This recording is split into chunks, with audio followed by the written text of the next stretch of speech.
Malkajgiri MP Etela Rajender మాట్లాడుతున్నారు. ఇప్పుడు live చూద్దాం. ఎంపీగా మంత్రిగా పనిచేస్తున్నారు వారు. 8 మంది వీళ్ళందరూ కూడా అపారమైనటువంటి అనుభవం ఉన్నవాళ్ళు.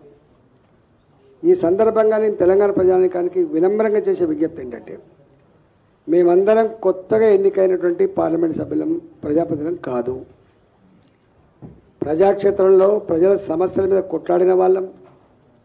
శాసనసభకో లేదా పార్లమెంటుకో లేదా మంత్రులుగా పనిచేసిన వాళ్ళం. కాబట్టి తెలంగాణ రాష్ట్ర ప్రయోజనాలను, తెలంగాణ ప్రజల అవసరాలను దృష్టిలో పెట్టుకొని కేంద్ర ప్రభుత్వం దగ్గర ఏ అవకాశం ఉన్నా కూడా జార విడుచుకోకుండా ఈ రాష్ట్ర అవసరాలు తీర్చడమే, రాష్ట్ర పురోగమనంలో, అభివృద్ధిలో భాగం పంచుకోవడమే ఎన్నికైన భారతీయ జనతా పార్టీ ఎంపీల యొక్క కర్తవ్యంగా మేము భావిస్తా ఉన్నాం. మేము ఊర్లు తిరుగుతున్నప్పుడు మాకు వచ్చిన రిప్రజెంటేషన్ ఏవైతున్నాయో దాన్ని తప్పకుండా కటికనే చేసుకుంటాం. రాష్ట్ర ప్రభుత్వ పరంగా చేయాల్సినటువంటి ఏంటి, కేంద్ర ప్రభుత్వ పరిధిలో కేంద్ర ప్రభుత్వ అండదండలతో చేసేటువంటి పనులేంటో తప్పకుండా డిమార్కెట్ చేసుకొని, ఒకటి కేంద్ర ప్రభుత్వ పరంగా నేరుగా తెచ్చుకొని డెవలప్ చేసుకుంటాం. రెండోది రాష్ట్ర ప్రభుత్వానికి తప్పకుండా ప్రజల పనులు కాబట్టి, ప్రజా అవసరాలు కాబట్టి, ప్రజాప్రతినిధులు ఎన్నుకోబడ్డం కాబట్టి డెఫినెట్గా రాష్ట్ర ప్రభుత్వ బాధ్యత కూడా నిర్వర్తించడంలో ఇక్కడ విఫలమైతే వాళ్ళ వెంటపడి ఆ పని చేయించే ప్రయత్నం కూడా చేస్తాం. మూడవది, ఇవాళ తెలంగాణ రాష్ట్రంలో మొన్న ఏర్పడ్డ ప్రభుత్వం, రేవంత్ రెడ్డి గారి ప్రభుత్వం అనేక హామీలు ఇచ్చింది. ఇవాళ మేము ప్రతిపక్షంలో ఉన్నాం. బాధ్యత కలిగిన ప్రతిపక్ష పార్టీ హోదా వచ్చింది మాకు. కాబట్టి ఇవాళ దాదాపు 8 మంది పార్లమెంట్ సభ్యులం అంటే 30% ఓట్లు అంటే మాకు ఒక పెద్ద రెస్పాన్సిబిలిటీ వచ్చింది. కాబట్టి రేవంత్ రెడ్డి గారి ప్రభుత్వం ఏ హామీలైతే ఆనాడు మేనిఫెస్టో రాసిందో, ప్రజాక్షేత్రంలో చెప్పబడ్డావో, 6 నెలలు గడిచిపోయింది. ఒక ఆర్టీసీ బస్సులలో ఉచిత ప్రయాణం తప్ప ఏ ఒక్క సమస్య కూడా పరిష్కారం చేయలేదు. కాబట్టి నా తెలంగాణ మహిళలకి నెలకు గౌరవ భృతి కింద 2500 రూపాయలు కావచ్చు, పేదలకు ఇల్లు కట్టించే, డబుల్ బెడ్రూమ్ కట్టించే కార్యక్రమం కావచ్చు, మా నిరుద్యోగ యువతకి 4000 రూపాయల భృతి కావచ్చు, చదువుకున్న ఆడపిల్లలకి స్కూటీలు కావచ్చు, నా రైతాంగానికి 2 లక్షల రూపాయల రుణమాఫీ కావచ్చు, రైతులు పండించిన పంటకు 500 రూపాయల వాళ్ళకి బోనస్ కావచ్చు, ఇవాళ కళ్యాణ లక్ష్మి 1,00,000 రూపాయలతో పాటుగా తులం బంగారం ఇచ్చే కార్యక్రమం కావచ్చు, కొత్త వాళ్లకు పెన్షన్లు కావచ్చు, పెన్షన్ 2000 నుంచి 4000 రూపాయలు పెంచేది కావచ్చు, సకలాంగులకు 4000 రూపాయల పెన్షన్ నుంచి 6000 రూపాయల పెన్షన్ కావచ్చు. ఇట్లా 6 గ్యారంటీల పేరిట, 66 హామీల పేరిట 420 రకాల పనులు చేస్తామని చెప్పి హామీ ఇచ్చింది. కాబట్టి ప్రజల మధ్యలో, ప్రజాక్షేత్రంలో ఈ సమస్య, ఈ హామీలన్నీ కూడా అమలు కోసం ప్రజలతో పాటుగా ఇవాళ ప్రభుత్వం మీద ఒత్తిడి తెస్తాం, అవసరమైతే పోరాటం చేస్తాం. ఆ సమస్యల పరిష్కారం కూడా మేము ఉంటామని చెప్పి ప్రజలకు హామీ ఇస్తా ఉన్నాం. మీకు తెలుసు, భారతీయ జనతా పార్టీ అనిత్యం ప్రజలలో ఉండి ప్రజల సమస్యల మీద పోరాటం చేసే పార్టీ. కాబట్టి ఇవాళ ఇంతమంది ఎంపీలు గెలిపించినప్పుడు డెఫినెట్గా ఇవాళ ఆ కార్యక్రమాన్ని కూడా పూర్తి చేస్తామని చెప్పి మనం చేస్తున్నాం. మూడవది, ఈ దేశంలో మొదటి నుంచి కూడా 1952 మొట్టమొదటి సార్వత్రిక ఎన్నికలు జరిగినప్పటి నుంచి ఇప్పటి వరకు ఒక జవహర్లాల్ నెహ్రూ తప్ప ఎవరు కూడా మూడోసారి ఎన్నిక కాలే. ఇవాళ మళ్ళీ ఆ ఘనత నరేంద్ర మోడీ గారికి మాత్రమే దక్కింది. ఆనాడేమో ఈ దేశంలో పెద్ద పార్టీలు లేవు, స్వతంత్రాన్ని తెచ్చిన పార్టీగా ఛాంపియన్ పొంది ఇవాళ ఆ లెగసీలో భాగంగా కాంగ్రెస్ పార్టీకి నెహ్రూ గారు 1952, 57, 62 మూడోసారి కూడా వారు ఎన్నికయ్యారు.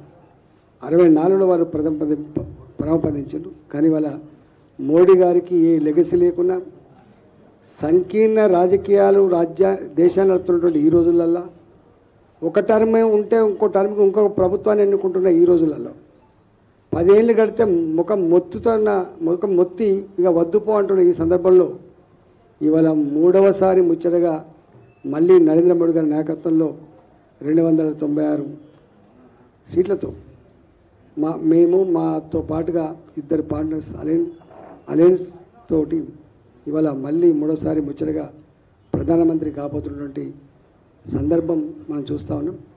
కాబట్టి ఇలా తెలంగాణ ప్రజానీకానికి ఏ నమ్మకం ఏ విశ్వాసం మా మీద పెట్టుకున్నారో ఆ విశ్వాసాన్ని ఆ నమ్మకాన్ని ఎక్కడ కూడా వమ్ము చేయకుండా అనునిత్యం మీకు అందుబాటులో ఉండి మాకు ఇచ్చినటువంటి ఈ పదవిని అలంకారం కోసం కాకుండా నోట్లో నాలుకలాగా ఉండి మీతో ఉండి మీ సమస్యల పరిష్కారంలో మమ్మల్ని ఎన్నుకున్న నియోజకవర్గాల అభివృద్ధిలో తెలంగాణ రాష్ట్ర అభివృద్ధిలో మేమందరం కలిసికట్టుగా భాగం పంచుకుంటాం, మీతో మంచి పేరు తెచ్చుకుంటామని చెప్పి ఈ సందర్భంగా మనవి చేస్తూ నమస్కారం.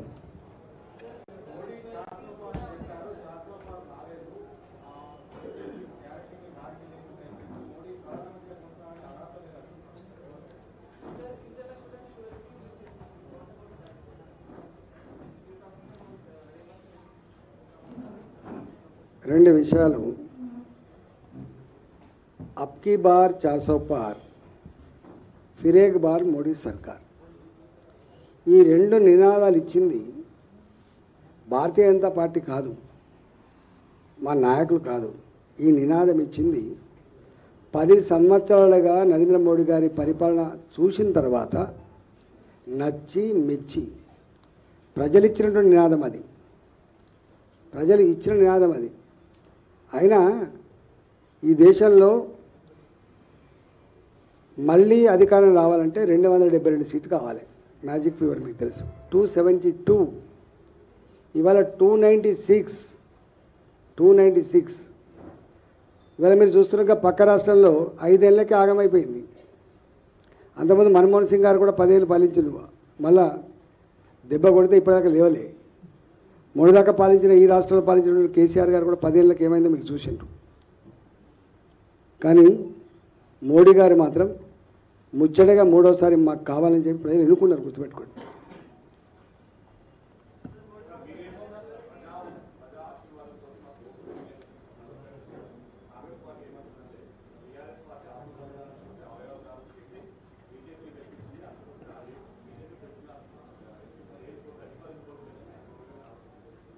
ఒక మాట చెప్పన్నా, నాకు తెలిసి ఖమ్మం, మహబూబాద్ ఈ 2 జాగాలు తప్ప మిగతా అన్ని జాగాలలో గెలిచినాం లేదా మేము సెకండ్ ప్లేస్లో ఉన్నాం. ఒకటి ఇలా గట్లంటే కాంగ్రెస్ పార్టీ బలంతో గెలవలే, వీళ్ళ పథకాల వలనో వీళ్ళ వ్యూహాల వలనో వీళ్ళ గొప్పతనం వలనో వీళ్ళు నచ్చి ఓటు వేయలే. కేసీఆర్ గారిని గద్దెదించాలని చెప్పి ప్రజలు భావించిండ్రు. అప్పుడున్న పరిస్థితులలో గద్దెదించడానికి ఆల్టర్నేట్ ఎవరైనా చూసి వాళ్ళకి వేసింది తప్ప వాళ్ళ బలం కాదు అది. ఇప్పుడు వాళ్ళు నిజంగానే వాళ్ళ బలమే అయితే ఇవాళ ఇక్కడ ప్రభుత్వం వచ్చింది, వాళ్ళకు విశ్వాసం వచ్చింది, యంత్రాంగం అంతా వాళ్ళ చేతుల్లో ఉంది, డబ్బులు వాళ్ళు విచ్చలవిడిగా ఖర్చు పెట్టిండ్రు. ఎందుకో గెలవలేకపోయిండు రేవంత్ రెడ్డి గారి సిట్టింగ్ సీటు, ఎందుకో గెలవలేకపోయిండు ఇవాళ మహబూబ్నగర్లో. ఇష్యూ ఏంటంటే ఆనాడు కూడా వీళ్ళకు బీఆర్ఎస్ పార్టీ మీద కేసీఆర్ మీద ఉన్న కోపంతో ఓట్లేసింది తప్ప వీళ్ళకి కాదు. ఇప్పుడు ఎట్లా పడ్డాయి ఓట్లు? ఇక ఈ బీఆర్ఎస్ పార్టీ ఇప్పుడు ఉన్న పరిస్థితి కాదు, ఇక్కడ లేదు, నాకు అక్కడ ఓటెత్తే వచ్చేది కూడా లేదు, ఓటు వేయాల్సింది బీజేపీకే, ఈ రాష్ట్రం బాగుపడాలంటే దేశం పురోగమించాలంటే బీజేపీకి అని చెప్పి భావించిండు. ఇంకా అంతకంటే ఇంకో మాట చెప్తున్నా, మీకు గుర్తు చేస్తున్నాను. మొన్న ఎమ్మెల్యే ఎలక్షన్స్ అప్పుడు ఏం చెప్పింది సార్, ఈసారి అంటే ఏదో చేస్తున్నామా బిడ్డ, వచ్చేసారి మాత్రం మీరు ఎవరు అడగద్దు, మా ఓటు మోడీ గారికి అని చెప్పి ఆనాడు చెప్పిండ్రు. గుర్తుపెట్టుకోండి, మీరంతా సాక్ష్యం, నేను చెప్పడం కాదు.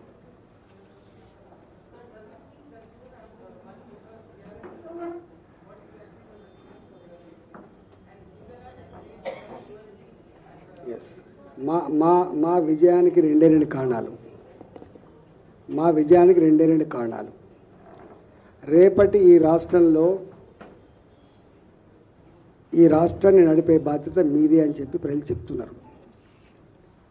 మీ చేతిలోనే ఉంటే ఈ స్కాములు లేని, ఈ తలదించుకునే పరిస్థితి లేని, ప్రజలు నచ్చే మెచ్చే పరిపాలన వస్తుందని చెప్పి ఆశిస్తుంది.